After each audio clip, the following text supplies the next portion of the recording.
大家早安，我們現在在剛改裝完畢的關西國際機場。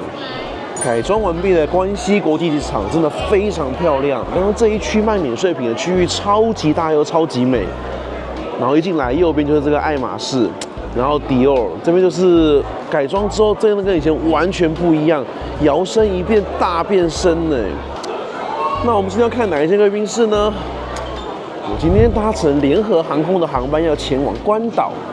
我本來以為可以用新的貴賓室啊，不過實在是失敗了。UA 用的是 ANA Lounge， 所以呢，我們今天只好勉強的前往 ANA Lounge 了。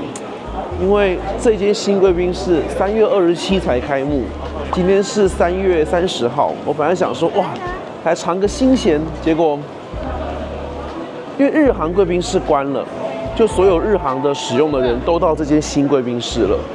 那居然 ANA 的沒關，好吧，那我們就去看一下 ANA 有什麼底氣把自己貴賓室繼續營運，看它到底有多厲害。我們來看一下 ANA 的關西機場貴賓室吧。不過機场的環境真的很美，再給大家照一下。這個改裝之後真的是完全不一樣，而且以前關西機场就是那個大排長龍，那現在改裝之後增加的安檢櫃台呀，然後入境的那個審查櫃台什麼的，真的好很多。我們看來真的是有為了世博好好做準備哦。這關西世博真的是讓他們搖身一變吶。哦，這邊這一區的感覺就是之前舊的樣子了。ANA 的話，在15號 gate 哇，有一段路哎。哦，為什麼沒有用新貴賓室？ANA Lounge 到了，在15號櫃台這邊，這是 ANA Lounge。這看起來就沒有很厲害，哎，不過我們還是來看一下吧。服務所有星夢的航班都在這裡。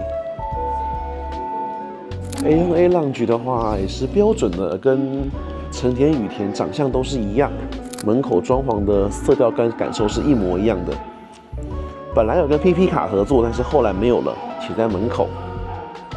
好了，那我們進去吧。我們现在進來看到的，這就是全日空在關西機場貴賓室的全貌。空間其實並不是很大。那我們來看一下貴賓室詳細的樣子。走出來的話，就是一樣有一個很漂亮的看飛機的地方。那現在我們門口就是一台 ANA 的飛機。那我們來看一下提供什麼食物吧。這邊的食物除了有基本的飲料，在這邊各種飲料之外，然後再來這邊是 ANA 的咖喱跟白飯。那 ANA 的咖喱是雞肉咖喱，在這邊，對，跟日航不一樣，日航是牛肉咖喱，所以 ANA 顏色也不是比較淺的顏色。然後再來，這是 ANA 的招牌的，這個也是日航也有的，就是那個法式的牛肉湯。然後再就是一些簡單的熱食部分了。這個的話是肉泥，然後這個是漢堡排，然後一些炒麵，熱食就這樣，然後咖啡機沒了。然後這邊的話就是豆皮壽司，還有一些飯糰，然後這邊是麵包的部分。酒的話呢，在這邊就是一些基本款了，對，沒有什麼厲害的酒，基本款的清酒什麼倒是有啦，燒酒，但就沒有什麼厲害的東西。然後這邊的話，當然是商務中心是一定有的，日本嘛，然後這個影印機啊，然後這邊講電話的地方啊，這是一定有的。然後這邊還有一區坐的地方。那裡面當然還是有一區，就是這個吸菸區了。日籍貴賓室的話，基本上都有這個吸菸區。然後這樣我們走到底了哦，就結束了。雖然這食物看起來並沒有很厲害，我們還稍微拿一點，還是拿了一碗 ANA 招式的法式牛肉清湯，然後還有雞肉咖喱，然後壽司、炒麵跟肉排，這就是它所有的熱食了。然後日籍航空公司標準的牛奶、番茄汁，還有拿了一瓶燒酎。好啦，那我们還是來吃一下吧。這咖喱是雞肉咖喱，對，跟日航就是不一樣。日籍兩家很好笑，他們就是打對台，完全打對台。所以日航是牛肉，還是做雞肉？大家留言吧。我是喜歡牛肉啦，所以 ANA 的雞肉咖喱，我每次都覺得不好吃。然後再就是這個小漢堡排，這還可以。然後炒麵。然後日籍嘛，一定會有這個壽司，還可以。牛肉湯，這個好像是日航比較好喝，這日航比較好喝，因為它沒有什麼厲害的酒，所以我就拿了一瓶那個燒酎，倒中規中矩了。那現在其實貴賓室裡面呢，就是人潮其實不少，應該是說，因為貴賓室在成田跟羽田被大家所詬病的點就是永遠都跟菜市場一樣。因為星夢真的是家大業大，覺得星夢的錢不賺很可惜吧？雖然全日空自家的航班很少，但星夢航班非常多。我可以想象剛剛早上的瘋狂時候，因為我剛剛走在路上，我從那個免稅店出來那邊是20 gate 嘛，然後我要走到15 gate， 中間就經過有新加坡航空啊，還有一般德航、Lufthansa、飛往慕尼黑，那人潮非常非常的多。所以刚刚那個時間，這貴賓室我想是一位難求的，因為之前在 ANA 在羽田還沒有搬到 T2 分流之前，那個 T3 的 ANA 貴賓室，早上中午時間進去，你要光找一個座位都很困難，真的不誇張。那間不小，那間非常大，但你要光找一個座位都很困難，因為星夢金真的大家都有，所以那貴賓室真的是。我只能用菜市场爆炸爆到一個不能來形容，对。可是羽田、成田至少還有東西能吃，就是會有一些什麼炸雞塊啊，至少還有現煮的麵，有一些烏龍麵、拉麵什麼的。大家剛剛看到這邊 ，nothing， 這裡什麼都沒有，而且 ANA 在全球貴賓室自營的很少，除了東京成田、羽田的話 T2、T3 都有，海外只有一間，就是哈納魯魯。那間其實也蠻小的，那是為了跟日航打啦，因為哈納魯魯是日航最強的地方嘛，所以全日空想要用海龜機在哈納魯魯一決勝負這樣子。再來就剩關西了，沒有了，所以 ANA 貴賓室間數這麼少，這間關西居然營運成這樣，我覺得是蠻可惜的，因為他星夢就會在這一間吶，這間真的是不行真的是不行。因為那間新的貴賓室我還沒有去，不過當然已經有網友拍過裡面的照片，哇，裡面照片非常的漂亮，而且我很好奇是那邊有分2間，它是有分 Kicks Lounge 跟 Kicks 的 Premium Lounge， 我很好奇哪些航空會用普通貴賓室，哪些會用 Premium 那一邊，或者航空公司是不是會分流，我不知道，我很好奇怎麼分，因為2間很明顯價格收費是不一樣的，2間的風格也不一樣，就是一間是比較高級的，就是可能做類似類商務跟類頭等的感覺，這是我非常好奇的。那等一下這個時間還有一班長榮就要起飛，所以現在會有一堆台灣人等一下殺進來，對啊，就是星夢真的是在全世界各地都家大業大啦。不過這間貴賓室真的是熱食，真的是就一個肉排，然後炒麵沒了，然後雞肉咖喱飯一碗湯，當然啦，你如果跟很多地方比可能還可以，但是我覺得以日籍來說，這真的跟日航貴賓室完全不能比，這真的是陽春到爆炸。然後這裡面也沒有淋浴間，對，也沒有淋浴間，然後廁所也小小的，整體空間也並不大。我只能說這 ANA 貴賓室在關西的真的要加油，在成田羽田的話，其實也經常都是人滿為患啊，就菜市場真的很可怕。除非你去頭等那一邊可能好一點。那這就是今天意外的還是走來了 ANA 關西貴賓室，幫大家開箱一下。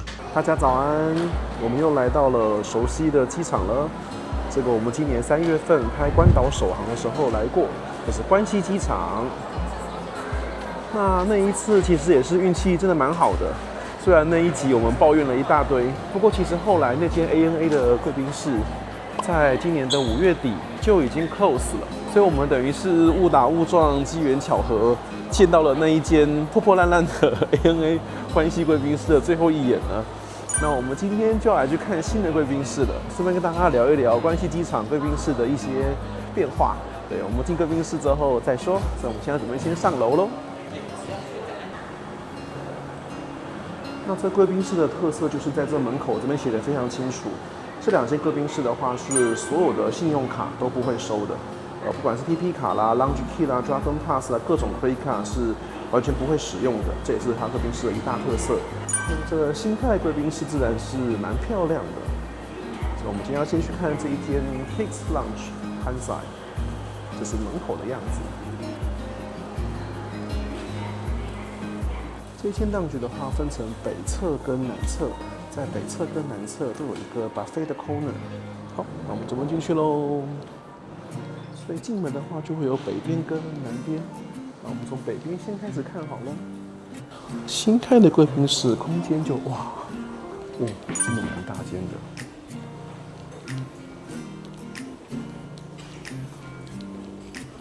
我們先把貴賓室的環境走一圈，還好現在人潮並不是很多。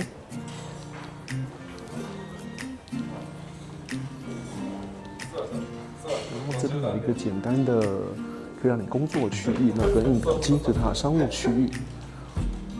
然後這一邊的話，有按摩椅的設備，不錯，有2台按摩椅的設備。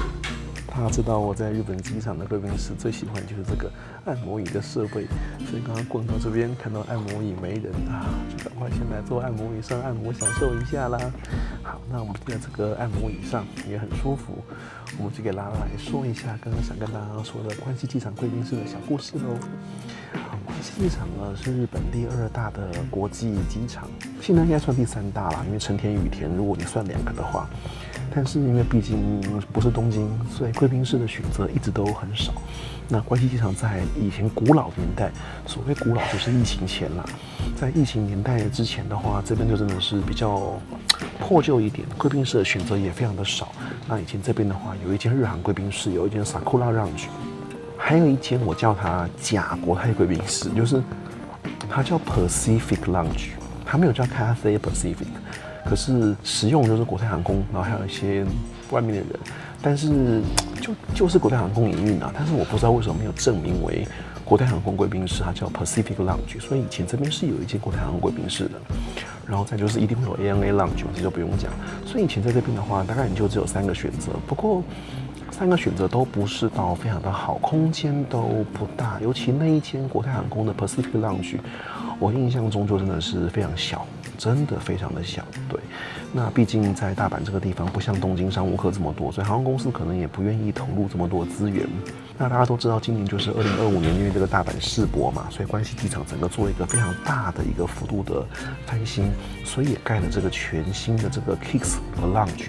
日本這幾年一直有在做同樣這件事情，這是由機場航空公司有點類似一個聯合營運的貴賓室的概念，因為他們知道說，除了東京之外，那其他地方可能日航跟全日空，他們也不願意投資大量的資源下去蓋貴賓室，但是國際航班其實又不少。好，因為畢竟飛往韓國、日本跟中國的航班，就國際航班還是很多嘛。我指的是非一線機場，所以他們希望由機場方去蓋一個共用貴賓室。那這個的話，如果各位是台灣人的話，我覺得大家可以想成就是松山機場那一間貴賓室。松山在 Plaza Premium 開幕之前，有另外一間貴賓室，那一間就叫做航空公司貴賓室。這種航空公司貴賓室的特色就是它沒有辦法用任何 PP 卡或者是任何的什麼 Priority Pass 啊，什麼信用卡都進不來，它真的就是航空公司聯合出錢，然後營運，所以它只收航空公司的客人。至於航空公司要發給誰，這是航空公司的自由，因為他們會跟航空公司做一個請款的動作。那 maybe 是高卡 ，maybe 是商務艙，那這個航空公司自己決定。反正他們只收航空公司所發的這個邀請函進來的客人。松山機場那一間就是這樣。那日本現在除了東京之外的很多個機場都在做這件事情。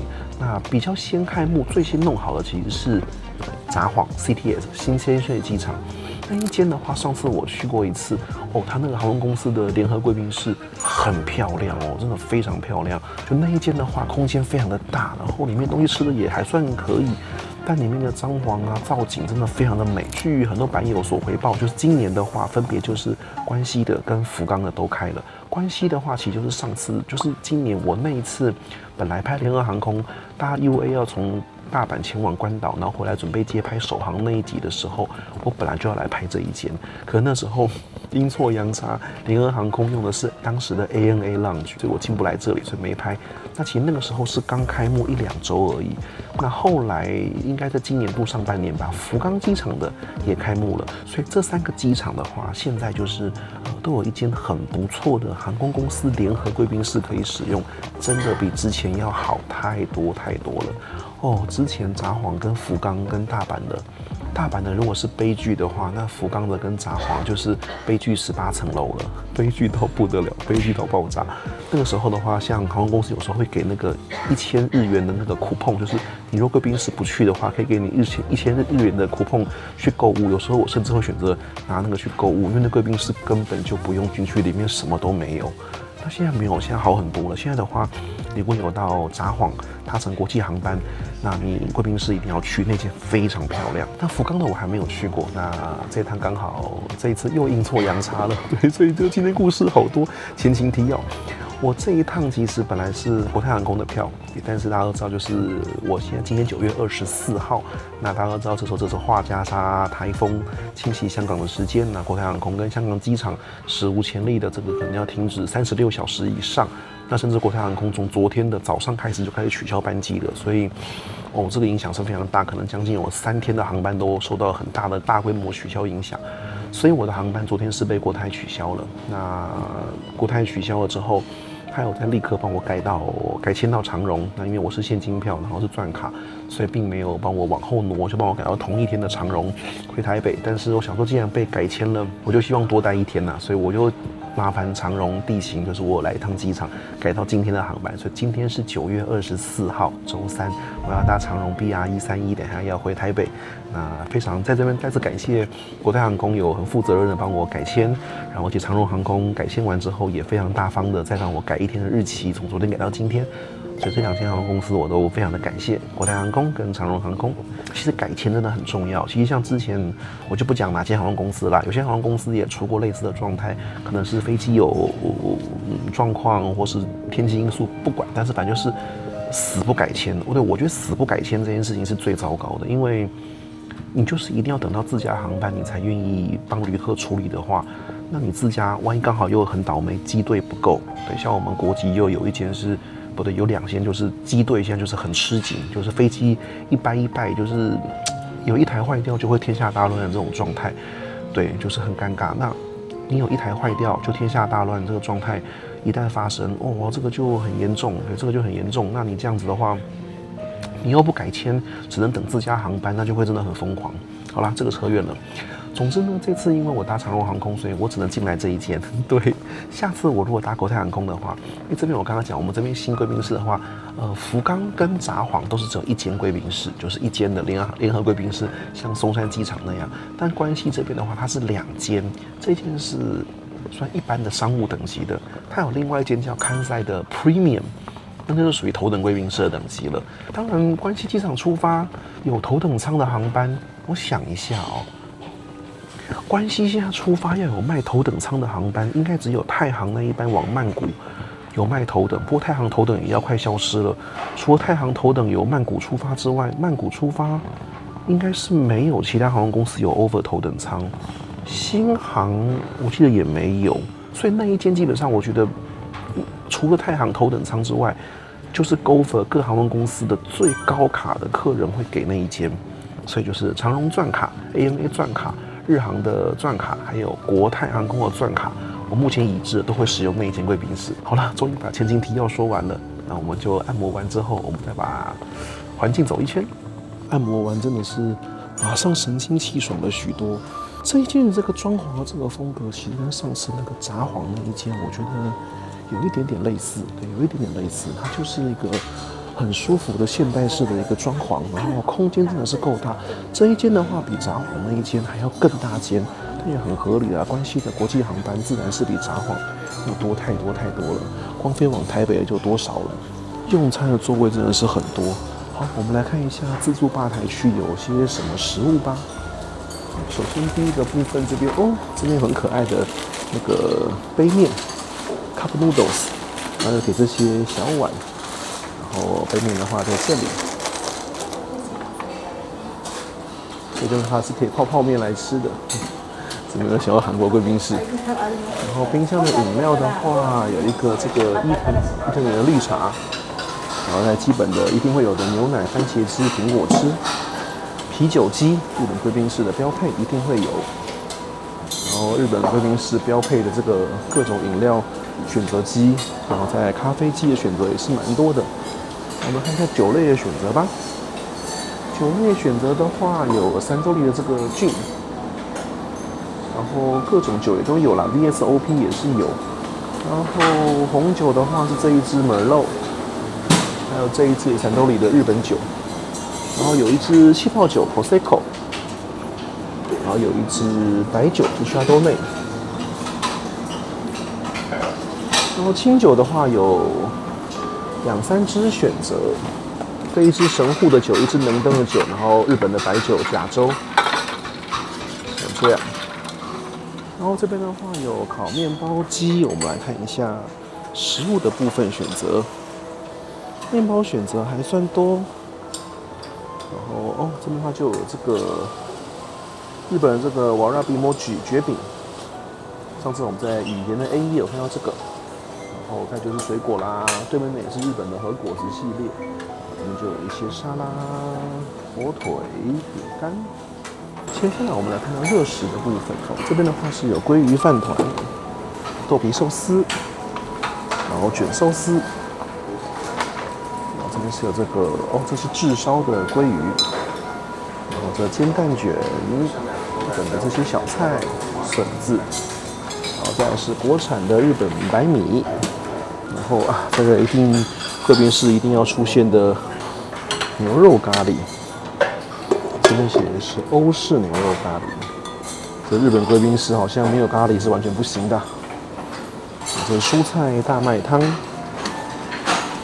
然後這邊的話有雞肉，肉食部分還有燒麥、漢堡排，這是番茄燉煮的蔬菜。這也是雞肉。好啦，剛剛既然看完了食物，我們環境還沒有走完哦，但我們就先來吃點東西好了。對，因為這邊畢竟食物的選擇其實也還算蠻多的。右邊開始介紹起，那一定要在來日本貴賓室沒有拿咖喱飯，就好像你在台北貴賓室沒有去評比到牛肉麵一樣，這是不及格的。我們來日本的貴賓室一定要吃到咖喱嘛，就是。日本所有貴賓室好像都有咖喱哦，就變成是個必備的東西。所以咖喱我們一定要來評論一下，看一下羽田的 A1 比一下，日航比一下 ，ANA 比一下，對不對？達美比一下，然後拿個蛋卷，然後這邊有那個卷壽司是鰻魚壽司，所以我拿了一塊卷壽司，然後豆皮壽司、鮭魚壽司，所以給大家嘗鮮一下，我看看口味怎麼樣。對，然後再來就是炭烤這個雞肉，然後燒麥，還有這個炙燒的鮭魚，炙燒鮭魚我也拿了一個瓦薩比，然後再就是。小漢堡排，這我想也是日本貴賓室的標配啦，就是一定會有的。在飲料的話，我一樣會拿番茄汁跟牛奶，這是我在日本貴賓室一定會拿的，因為我覺得這個品質不錯。再來我倒了杯它那個 Prosecco 氣泡酒，再拿來一杯 Sake 清酒。先試一口這個牛肉，牛肉是不錯，我們看看配上飯，看它這咖喱的本身怎麼樣哈。走一個比較溫和 mild 的風格，日航的還是比較重口味，比較辣一點。我還是喜歡日航多一點，不過這也不錯吃啦。蛋卷我想中規中矩吧。蛋卷蠻濕潤，蠻好吃的。現在我們吃看它這個炙燒的這個鮭魚，沾一點瓦薩比，新鮮度不錯。看來我們先從這個最沒有特色的鮭魚飯糰。鮭魚飯糰蠻普通的，看到這個豆皮壽司，豆皮壽司很貼心，一般都是那個長長的，分量比較大，它這只有半個，分量不錯。好，再我們試試看這個，說是鰻魚卷壽司，有蟹子，我們試試看。我覺得那個3選1的話，大家可以選那個鰻魚卷壽司，那個比較好吃。再來看看蛋白質的部分，炭燒的雞肉，有那個炭的香味，還可以。日本貴賓是必備的嘛 ，ANA 都已經有這個漢堡排，這漢堡排不錯吃哎。最後是，要不是為了開箱，我一定不會拿這個，因為我覺得日本的燒麥跟餃子都不好吃，台灣的比較好吃。但是為了開箱，我們還是要吃一口嘛。不然，我不喜歡。我覺得燒麥、餃子類這種，台灣還是無敵，台灣最好吃。好了，食物大概就像這樣。那我們簡單吃一下。環境還沒有走完，我們等下繼續把環境逛一圈。而且我們現在只有在北側，我們南側還沒去哦，時間不多，我趕快吃一吃 ，Let's go。其實我們在這個吃飯的後面有一個這樣子的區域，其實我覺得非常貼心的。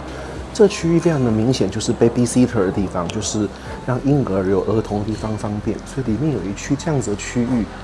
对，那你看這邊就是給媽媽很方便，如果帶着嬰兒、帶着小孩需要哺乳的話，這個門是可以關起來的，所以就是個哺乳的區域。然後媽媽帶小朋友都會需要一些，你看這果然沒錯嘛，你看這是調乳專用，給湯器，然後有一些這些設備，所以這邊就是完全給換尿布的台子，然後這邊的這個門簾都是可以拉起來的。我覺得這個區域很好，就是如果帶小朋友、小 baby 的話，那你有需要一些这些道具，這邊都有，那有個很安靜、很寬敞的空間可以讓你哺乳，這邊很好，親子友善區域。對，那外面這一圈也是給孩子坐的。我們剛剛就順着我們從右邊先逛起，所以現在我們回到左邊這個區域。那中間這個區域其實非常的廣大。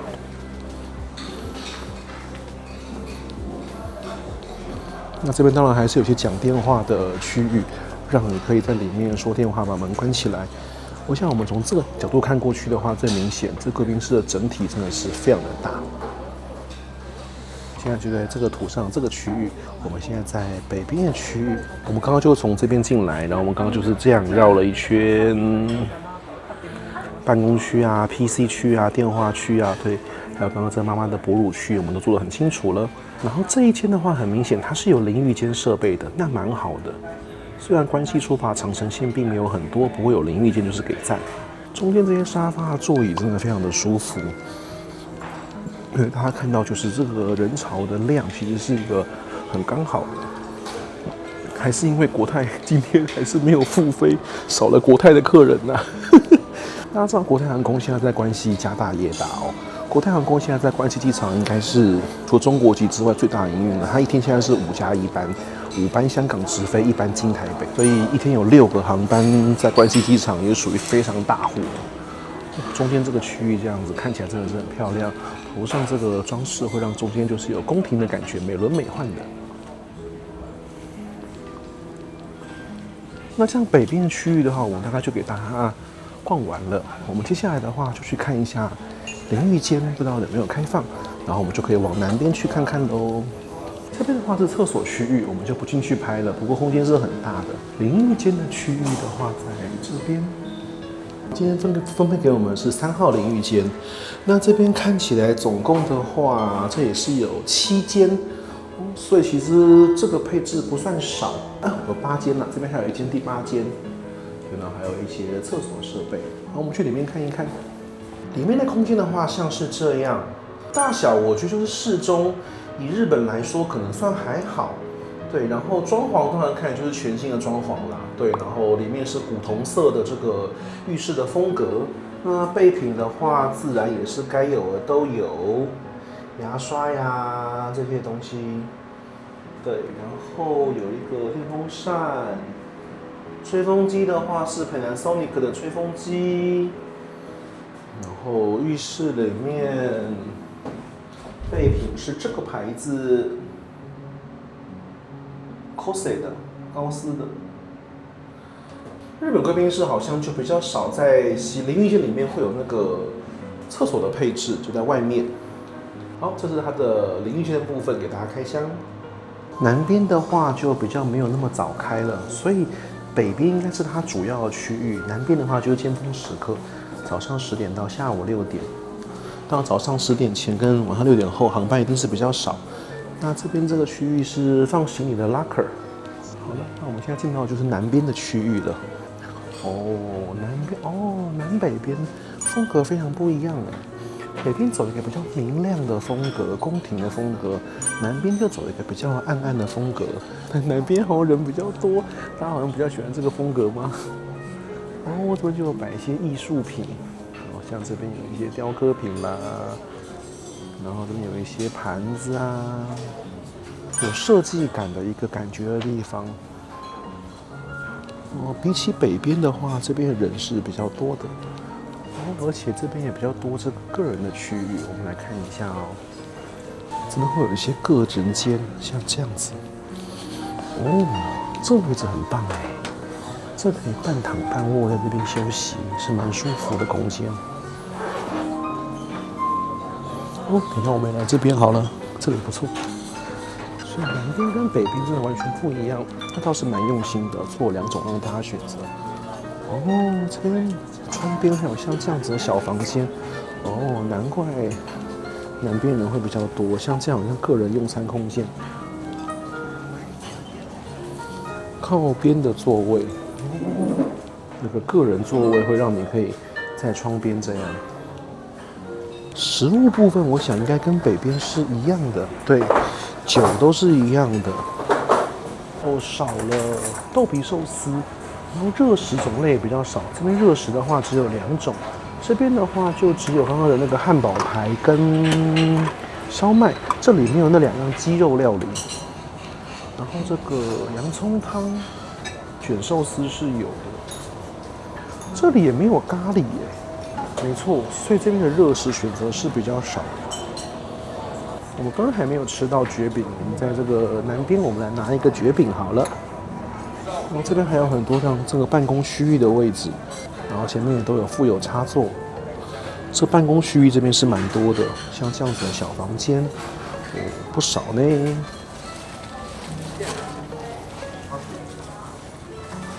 我們現在躲在這個舒服的小房間裡面，可能會吵到別人。我們來試一口這個蕨餅。蕨餅是蠻不錯吃的。那我覺得這個南邊跟北邊的選擇性的差異的風格，我想大家剛看到就非常清楚了。如果你喜歡明亮風格，然後可能很多朋友一起，好，你們可能需要一個空間說說話、吃東西，那北邊會適合你。北邊就走一個比較 social 啊，E 人吶，就如果是 E 人的話，北邊比較 social 區域都是完全開放式的座位，沙發或躺或坐都有，但整個空間是明亮、寬敞、舒服。所以如果你是 E 人或你們很多朋友的話，就適合去北邊。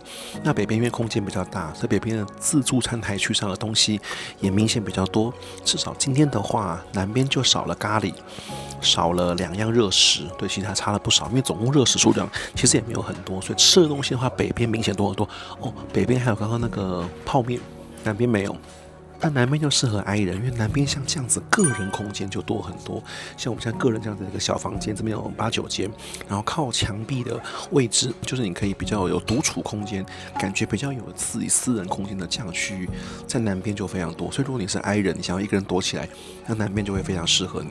南邊連那個辦公的區域都跟北邊不一樣，北邊也是個連那個電腦辦公區都是一個通透、一個開放空間，南邊又是一個人獨立，然後有隔板。對，所以南邊跟北邊差異非常明顯，E 人跟 I 人，那就大家去自己喜歡選擇自己覺得比較舒適的地方咯。對，那食物當然北邊是比較多的，那南邊就是它整體也是有一個比較有設計風格，比較暗暗的啊，然後有些藝術裝飾品啊。北邊的話就是一個很通透的感覺，所以我覺得這個設計蠻有意思的，竟然有2個空間就做成不一樣。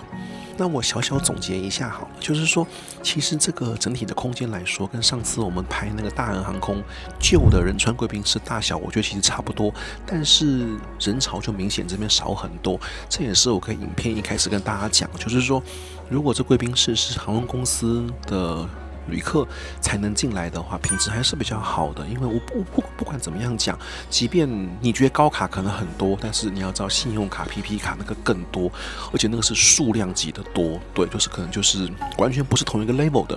对，每個航空公司它發出去的高卡，甚至商務艙的旅客再怎麼樣多，都沒辦法跟擁有 PP 卡、Lounge Key、龍騰卡、信用卡有資格進來的人那個多太多了。你就想嘛，光美國運通1000，你覺得美國運通的白金卡的會員跟航空公司的高卡會員，這個會是同一個 level 嗎？絕對不是。就是你擁有信用卡能夠進來貴賓室的那個資格人數，真的會多非常多。而且辦一張卡，你想想看，你辦一張卡的年費，可能就只夠你買1張商務艙機票而已，對吧？如果台日線的話，甚至可能還不夠，對不對？所以門檻也差很多嘛。所以你要成為航空公司的高卡，理論上你商務艙不可能只有買1趟台日線就達標，是吧？所以這也很合理的。那所以門檻設得比較高的航空公司的高卡才能進來的貴賓室或商務艙以上，自然品質一定會比較好。對，所以日本大家往年對這種日本貴賓室茶水間這個印象，我覺得近年可以改觀。除東京之外，就是現在札幌、大阪、福岡都有航空公司聯合貴賓室，是蠻不錯的選擇。大家如果有搭乘商務艙以上或各航空公司的高卡，就可以體驗。那另外一邊那個 Premium 區域，這樣我就稍微更期待一點了。那等到我們後半段，下次我搭國泰的時候，我再用國泰鑽卡身份，我們來去 Premium， 到時候我们再聊聊 Premium 的狀態。那今天這邊商務部分的話，我覺得是相當滿意的，然後空間非常舒適。那我們今天是2025年9月24號，我們要搭長榮 BR131回台北了。那關係機場部分的話，這一集會有3個 part， 對，這是第2 part， 就是関西的商務 lounge 部分。那第一個 part 是已經消失的 ANA lounge， 最後一個 part 就是 Premium 區域嘍。大家往下看，關西機場的一大早清晨還是人山人海啊。好啦，今天是我們關西機場貴賓室的最後一個 part 啦。第一段呢，先給大家拍了就是已經消失的 ANA 關西機場 lounge。第二段是關西的聯合貴賓室的商務艙的部分。那今天就要揭曉最後一部分啦。我們現在要去看的是関西 Airport 的貴賓室最後一區的 Premium 的部分。那這 Premium 的話，我們先來說一下入場資格好了。Premium 的話，當然就是對等，就是頭等區域的意思。所以基本上，因為這邊是航空公司聯合貴賓室，所以基本上你能不能進去的話，就由你搭乘航空公司所決定了。那關西機場呢，目前有營運真正頭等艙的國際航線只有一條，就是我今天要搭的這一條。所以我們今天來拍這一集，就是真的是非常有意義，因為我今天搭的就是關西機場唯一出發的正牌國際線頭等艙，就這麼一條哦，是泰國航空。那這條關西到曼谷的頭等艙，其實明年也就準備要畫下一個段落了，因為泰航已經宣布即將裁撤所有頭等艙，所以所有頭等艙都會走入歷史。那這一條關西到曼谷應該會是最優先被裁撤，雖然它只有3條國際航線是有頭等艙的，關西曼谷、東京曼谷跟曼谷倫敦。那我想這一條是很優先會被裁撤掉的，就是我猜測而已。所以很快關西機場就會完全沒有任何一條真正的頭等艙了。新航在關西也沒有提供頭等艙的服務，日航、全日空都沒有。那剩下就是各航空公司給自家的等同於頭等艙的最頂級會員，比如說國泰航空，如果你是自家鑽卡，你搭乘國泰的話，在關西出發會給你乾脆的 Premium。那我想日航的鑽卡、全日空的鑽卡也都會給這一間的 Premium 的部分。那新航的 PPS 我想也會給，華航的翡翠金鑽我就不清楚了，也有可能就是在各家的商務艙會員之上，如果航空公司願意出更多預算，就可以進這間 Premium 了。好了，所以我們剛剛經過長長的人龍，所以我們現在就要到嘍。這次我們上2樓之後，就要去另外一個區域了。上次我們拍的是商務艙的部分，那我們就可以來對標一下，說，那商務部分跟頭等部分，有什麼不一樣呢？我們來看一下嘍。右邊是 Kix Lounge， 左邊是 Kix Lounge Premium。那上次我們拍過這間 Kix Lounge， 在我們影片的前半段。泰航頭等會在這個之前還上之後上，我就不知道了。如果已經上了還沒看，一定要去看哦，那集非常的精彩。好了，這是我們今天的最後一段目的地——關西機場的最後一部分 ，Kix Lounge Premium。哦，這一區的話，一進來就有這個像是花園的地方，這一區是很舒服的座位。令人意外的是，這一區 Premium 人也是不少耶。Premium 的話，大小是比較少的，但是就裝潢就更精緻。上次在 Kix Lounge 那一邊的話，它分成2區，2區裝潢的風格是不太一樣的。那這邊的話，它的裝潢風格就稍微更精緻一點，空間是比較小。然後這一區的話也是有按摩椅的，這個是按摩椅的在這邊。它的按摩椅該不會只有1台吧？哦，真的耶，它按摩椅只有1台哦，現在是空的耶。好，等下一定要來坐一下。這邊的話是個安靜的休息區域。哎呀，這個看到按摩椅是空的，怎麼能放過按摩椅的體驗呢？對不對啊？也起了一大清早，就先來按摩椅上坐一下，再來吃點東西是不錯的。我們的按摩椅體驗開始。這個按摩椅區域的話，跟上次那一區在商務區的話就不太一樣了。這個的按摩椅的話，它有一個像是小房間的地方，雖然不是完全的密閉，不過就是有比較舒適一點。上次的按摩椅有點在露天大街的感覺，商務那邊的按摩椅是比較多張的。這個按摩椅好舒服啊！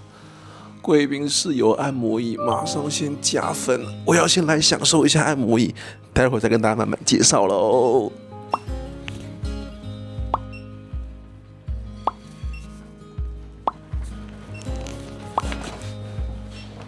按摩真的好舒服，在貴賓室有按摩椅設備，一定要來體驗一下。去搭飛機，不管搭之前搭之後，都會覺得還是有點累。即便搭頭等也是一樣，有個按摩椅是很棒的。好啦，那我們繼續來逛貴賓室嘍。這間空間真的是比隔壁那個商務區域小，非常多。人潮的話，相對起来這樣子密度，我覺得也是比較高的。好，我們就先來看一下左邊這一區。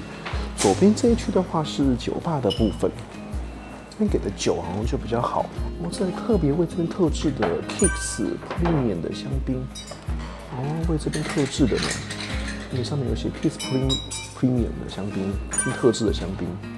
然後這邊有一些特殊的 Cocktail 都有然後我們來點一些這邊特殊的調酒。現在是早餐時段，我們來看一下，一樣基本的飲料台的話，長得是一模一樣的。這是剛剛那一瓶嗎？不一樣所以它是有2瓶香檳這是 Brew， 這是氣泡酒。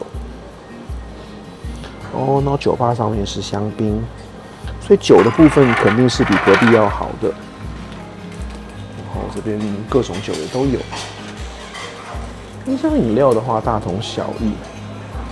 再來就是熱食的部分了。這邊的話有第一道，這是柚子豆腐，然後這是秋葵，上面是鮭魚。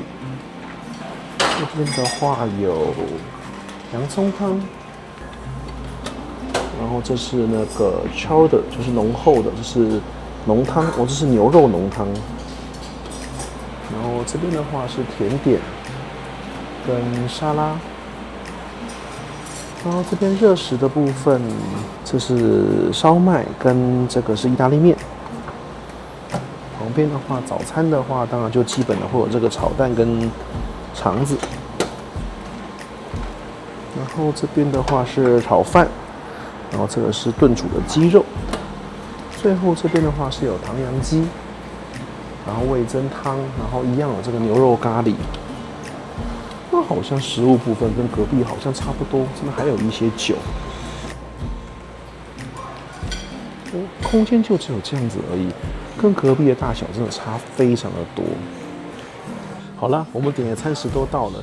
其實我剛剛走進來的時候看了一圈，我本來還蠻失望的，就坐下來才發現桌上果然有這個 QR code 在這邊這樣才像 Premium 嘛。我本來想說，如果長得一模一樣，只是分2個區域的話，我真的會蠻失望的。好，果然它是有個 QR code。那單點食物的話，請給大家照一下，這個是海鮮丼飯，看起來還不錯吧？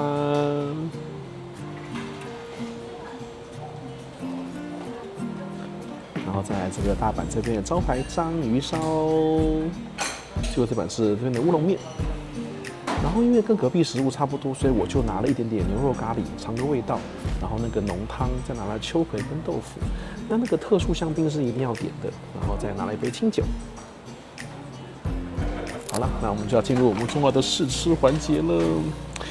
順便跟大家提一下，這個真的如果要被稱為頭等貴賓室或冠上這個 Premium 這個字樣，沒有單點食物真的是不行，至少要現點現做。对，所以我剛剛本來進來的時候，第一個發現它空間真的蠻小的，跟隔壁的lounge比起來，我覺得這邊空間可能只有1/4不到因為隔壁那邊我們上次拍過嘛，大家可以往影片前面看，它分了2區，那2區的話比較大的那一邊，我覺得有這邊的3倍以上，小的那一邊我覺得也比這個大，所以這邊應該是1/4的空間，這邊的空間是蠻小的。那按摩椅也只有1台，隔壁的話我記得至少是2、3台。对，那自助吧台區的話，隔壁還有那個泡麵啊。不過也對啦，就是來 Premium 的這邊的頭等客人可能就不用吃泡麵，因為隔壁是有給那個泡麵台嘛，然後餐台也比較大。所以我剛剛就在想說，那這邊的 Premium 到底是 Premium 什麼？好，第一個就是這一杯，我們先來喝。隔壁沒有這個，因為這一杯香檳就直接被冠上 King's Lounge Premium 的香檳，以這個貴賓室的 Premium 為名。還可以，這個香檳，对，冠名贊助香檳，对，然後再就是單點食物，所以我們就從單點食物先試起。這個海鮮丼飯就是一翻兩瞪眼，好吃不好吃就是一吃就知道了。好，我們就先來試吧，看看它海鮮丼飯的表現怎麼樣。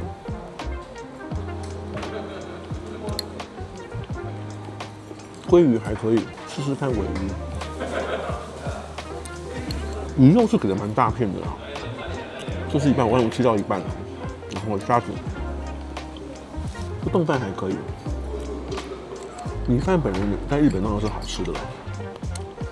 它這邊有一個出爐的一個大魚釀，這種日本清酒配上海鮮都是很不錯的，所以我吃這個丼飯搭了一杯這個海鮮。這個丼飯吃起來我覺得中規中矩，在貴賓室能吃到海鮮丼飯也算不錯了。跟握壽司的意思是一樣，而且。最重要現在早餐時間，早餐时间就給的話，那我就覺得還算有誠意。但是我們在羽田 A1 那一集，它的那個握壽司是要到晚餐時段才會提供，早餐午餐是沒有提供的。第一道海鮮丼飯過關，不錯吃。再來，我想我們要先試這個章魚燒。貴賓室就是要發揮當地特色，這也是每一集我都會跟大家提的，所以它這邊就充分發揮這個大阪特色。大阪主要是這個章魚燒嘛，對不對？我們來試一下它這個章魚燒。章魚燒現在做的蠻好吃的哦。章魚燒表現不錯。我覺得章魚燒的表現比剛剛那碗海鮮丼飯還要好，裡面的章魚是蠻大塊的。再來我們就試看它這個烏龍麵，它這個烏龍麵不太像其他貴賓室那種很陽春的烏龍麵，它這個上面有一些菜呀什麼的，算是蔬菜烏龍麵。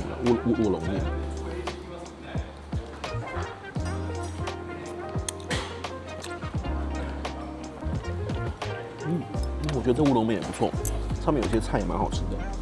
我們試看這個，應該是一樣的咖喱這個牛肉，一樣，這個一模一樣，就可以。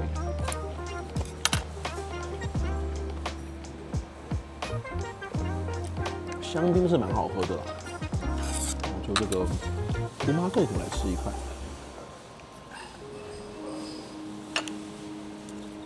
豆腐有點普通。最後試一口那個濃湯，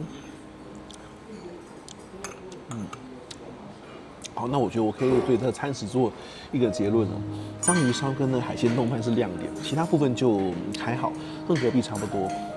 其實我本來對這間 Premium 的期待是更高的，因為就頭等貴賓室嘛，因為它就是做一個 King's Lounge 跟 King's Lounge Premium。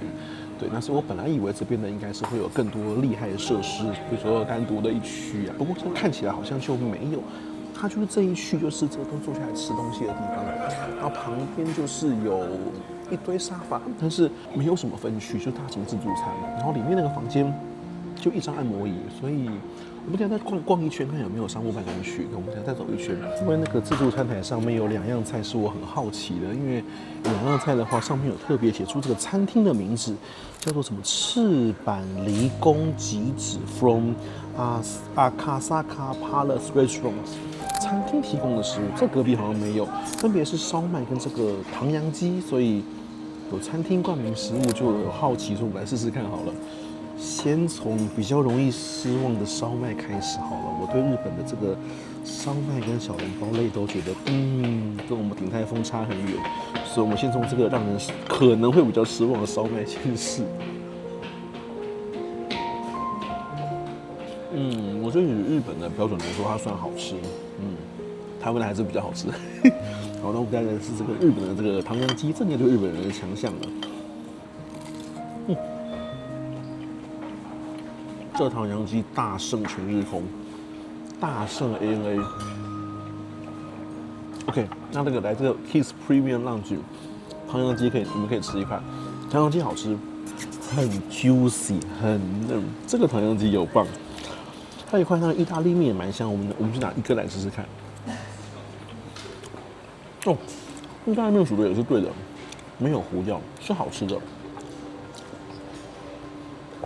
我剛剛看就覺得應該唐揚雞比較厲害，所以唐揚雞我就先拿了2塊，很聰明吧？再吃一口看看哈，非常的嫩，非常的 juicy，它上面裹的粉是少的，雖然薄薄一層，也是有酥的口感，可是沒有那麼多那個粉漿那麼多。裡面雞肉不知道怎麼弄的，這個炸雞怎麼能炸的這麼嫩啊？Kansai Premium 這個 lounge 亮點，海鮮凍飯單點的，章魚燒單點的，烏龍麵可點可不點。如果你喜歡烏龍麵可以點，不喜歡的話，它那一碗分量有點太大了。唐揚雞，餐台上面的一定要去吃。再念一次哦，餐廳名稱叫做阿卡薩卡赤坂離宮吉子，好吃。所以這一間 Premium 的部分看起來是有淋浴間，在我旁邊，應該跟隔壁長相是一樣，所以它確實就是一個蠻小間的。然後這邊這一區的話，也是個簡單的座位，並沒有特別。對，我們最後再確認一次它整個的環境。那這個的右邊這一區的話，一樣有簡單的哺乳室，跟那一區一樣的設計，不過這就比較小間了。然後講電話的地方也是有。那這順便也可以充當這個辦公區了，不過它就沒有電腦的區域。這個 Premium 區域的話，空間上的配置是比想象中的要弱蠻多的。然後這邊就是剛剛我們拿食物的地方。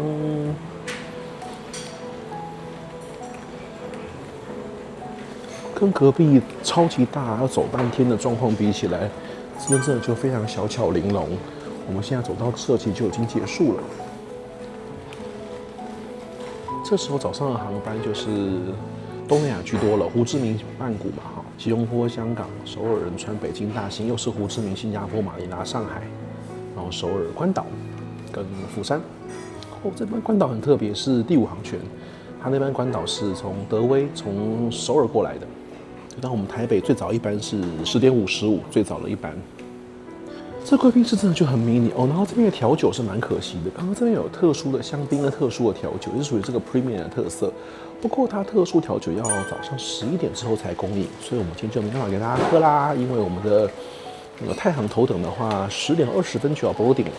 好啦，我想我們就選在我覺得貴賓室裡面最舒服的一個區域，就是這個比較獨立空間裡面，也比較安靜，給大家做一個簡單的總結吧。然後我們把關西機場裡面的貴賓室全部都開箱完畢了，從已經關閉的 ANA 貴賓室，對，然後到商務的區域的聯合貴賓室，到這個頭等區聯合貴賓室。其實關西機場嚴格來說就是爹不疼娘不愛，沒有一個強大的基地航空公司，日航跟全日空都沒有把心思放在這邊。日航的話，上次我們分析過，它的航線還算有，全日空幾乎是完全放生關西的狀態。全日空在關西就只有飛往浦東，其他幾乎沒有什麼航線。對，那日航其實航線也非常的局限啦，就是只有像大阪，然後像Honolulu，就是那個夏威夷，然後一條洛杉磯，有多一長程航線，不過短程航線一樣是幾乎沒有，所以這邊都是外籍航空公司的天下。对，像國泰的話，現在這邊一天是5班了，一天是5班，不過就沒有一間主要的 base 航空公司，所以自然也做不出一間很厲害的貴賓室。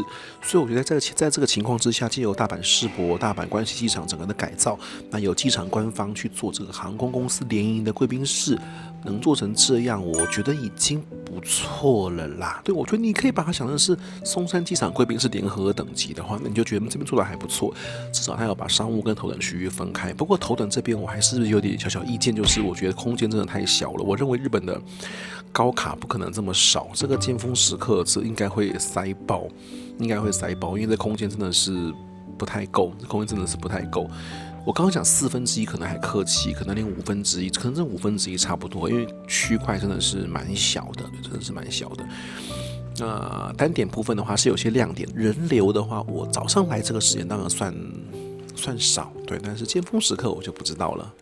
好啦，那這樣就等於是把關西機場所有貴賓室都幫大家開箱完畢了，順便把已經關閉的 ANA 還好我有拍到。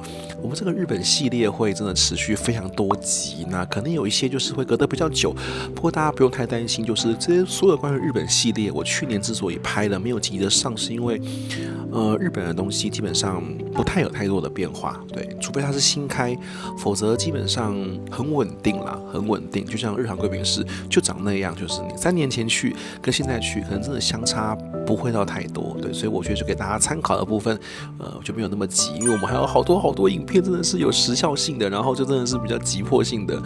那大家如果想看什麼，可以再跟我說。不過我们今年這個2026年真的是會有一整年非常長的，都是關於日本系列，因為集數真的是非常多，關於日本的飛行啊、貴賓室啊等等。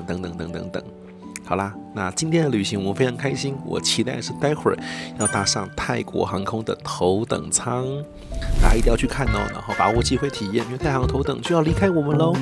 好啦，那我們就下期飛行體驗貴賓室再見，拜拜。